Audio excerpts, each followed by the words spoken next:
"Oh no!" roared out the priest. "The parish priest is at stake. He was on a visit to the goody for her soul's health, but her husband is rough and wild, and so she had to hide me in the chest. Here, I have a gold watch and a silver watch in my fob.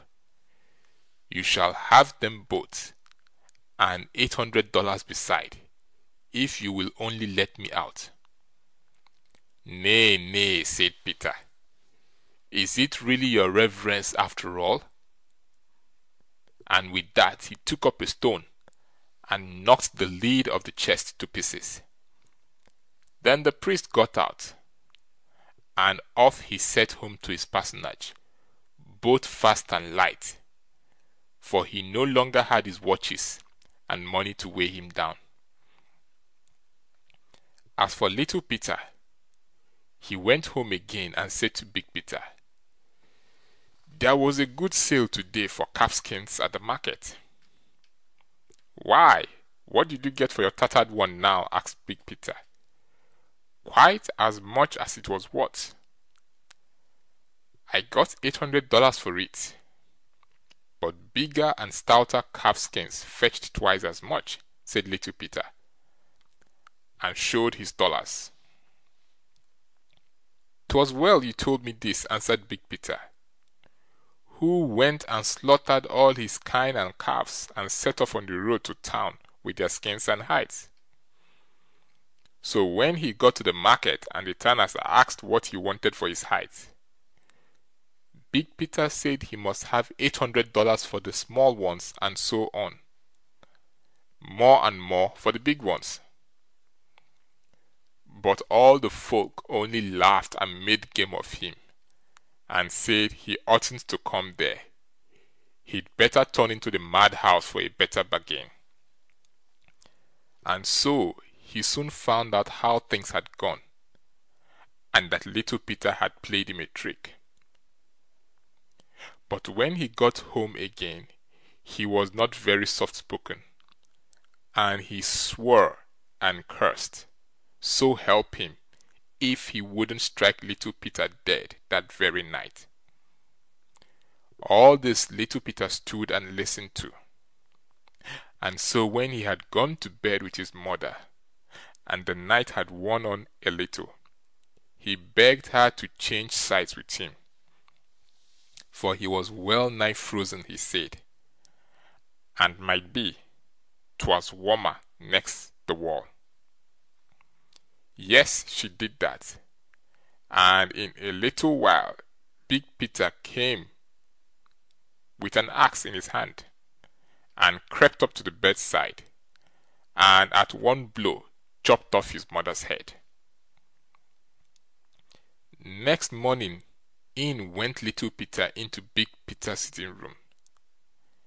"Heaven better and help you", he said, "you who have chopped our mother's head off. The sheriff will not be overpleased to hear that you pay mother's dower in this way." Then Big Peter got so afraid, he begged little Peter for God's sake to say nothing about what he knew. If he would only do that, he should have $800.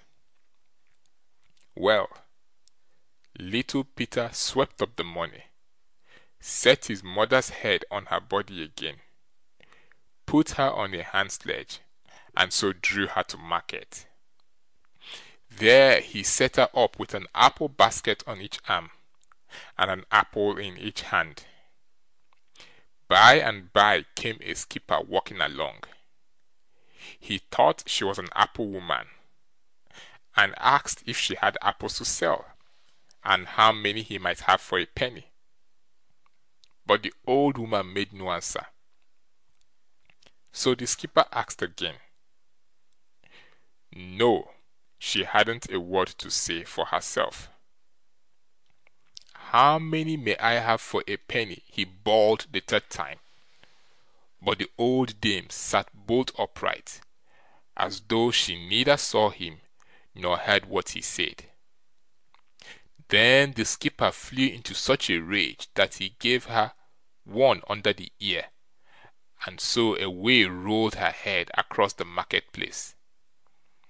At that moment, up came little Peter with a bound. He fell a weeping and bewailing, and threatened to make the skipper smart for it, for having dealt his old mother a dealt blow. "Dear friend, only hold your tongue about what you know," said the skipper, "and you shall have $800. And so they made it up. When little Peter got home again, he said to Big Peter, "Old women fetch a fine price at market today. I got $800 for mother. Just look." And so he showed him the money. "'Twas well I came to know this," said Big Peter. Now you must know he had an old stepmother. So he took and killed her out of hand, and strode off to sell her.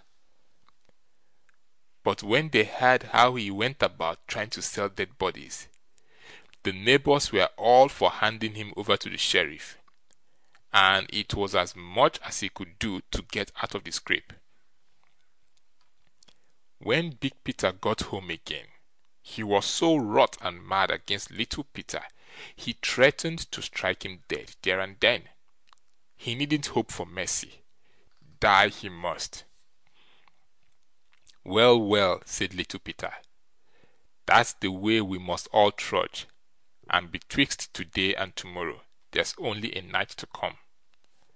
But if I must set off now, I've only one thing to ask. Stuff me into that sack that hangs yonder, and take and toss me into the river." Well, Big Peter had nothing to say against that. He stuffed him into the sack and set off. But he hadn't gone far on his way before it came into his mind that he had forgotten something which he must go back to fetch. Meanwhile, he set the sack down by the roadside. Just then came a man driving a fine fat flock of sheep. To kingdom come, to paradise. To kingdom come, to paradise, roared out little Peter, who lay inside the sack, and that he kept bawling and bellowing out. "Mayn't I get leave to go with you?" asked the man who drove the sheep. "Of course you may," said little Peter, "if you only untie the sack and creep into it in my stead. You'll soon get there. And as for me, I don't mind biding here till next time, that I don't. But you must keep on calling out the words I bawled out, else you'll not go to the right place." Then the man untied the sack and got into it, in little Peter's place. Peter tied the sack up again, and the man began to bawl out, "To kingdom come, to paradise. To kingdom come, to paradise." And to that text he stuck. When Peter had got him well into the sack, he wasn't slow. Off he went with the flock of sheep, and soon put a good bit of the road behind him. Meantime, back came Big Peter, took the sack on his shoulders, and bore it across the country to the river, and all the while he went, the drover sat inside bawling out, "To kingdom come, to paradise. To kingdom come, to paradise." "Ay, ay," said Big Peter, "try now to find the way for yourself," and with that he tossed him out into the stream. So when Big Peter had done that, and was going back home, whom should he overtake but his brother, who went along driving the flock of sheep before him.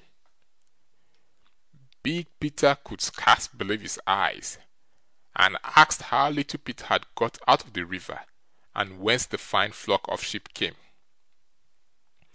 "Ah," said little Peter, "that just was a good brotherly turn you did me when you threw me into the river. I sank right down to the bottom like a stone, and there I just did see